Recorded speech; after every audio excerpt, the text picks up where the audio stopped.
উত্তাল সাগর, অতিরিক্ত যাত্রী আর ঘন্টার পর ঘন্টা অপেক্ষা।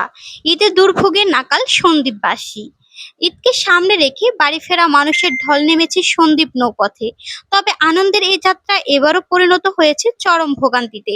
পর্যাপ্ত নৌযান সংকট, অতিরিক্ত যাত্রী চাপ এবং বৈরী আবহাওয়ার কারণে দুর্ভোগে পড়েছেন হাজারো ঘরমুখো মানুষ।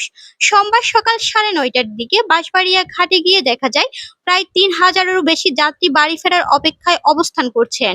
যাত্রীদের চাপ সামাল দিতে হিমশিম খেতে হয় সংশ্লিষ্টদের।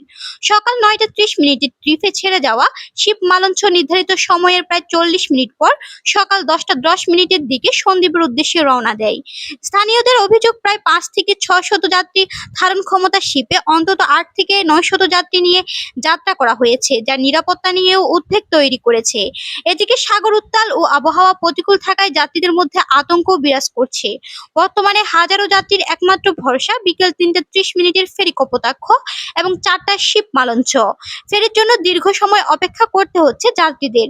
অনেকে ফেরির ভেতরে বসে ঘন্টার পর ঘন্টা সময় পার করছেন শুধুমাত্র নিরাপদে বাড়ি ফেরার আশায়। যাত্রীদের অভিযোগ, পার্শ্ববর্তী হাতিয়া নৌ রুটে ঈদযাত্রা তুলনামূলক স্বস্তিদায়ক হলেও সন্দ্বীপ রুটে অতিরিক্ত একটি শিপ বা বিকল্প ব্যবস্থা নেওয়া হয়নি।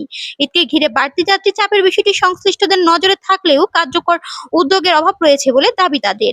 এক যাত্রী ক্ষোভ প্রকাশ করে বলেন, এখানে নেতা আছে, জনপ্রতিনিধি আছে, কিন্তু সন্দ্বীপের মানুষের দুর্ভোগ নিয়ে ভাবার মতো মানুষ নেই। জন্ম এখানে বলেই জীবনের ঝুঁকি নিয়েও মায়ের টানে বাড়ি ফিরতে হয়। ঈদযাত্রায় নিরাপদ ও স্বস্তিদায়ক নৌ যোগাযোগ নিশ্চিত করতে দ্রুত অতিরিক্ত নৌযান চালুর দাবি জানিয়েছেন ভুক্তভোগী যাত্রীরা।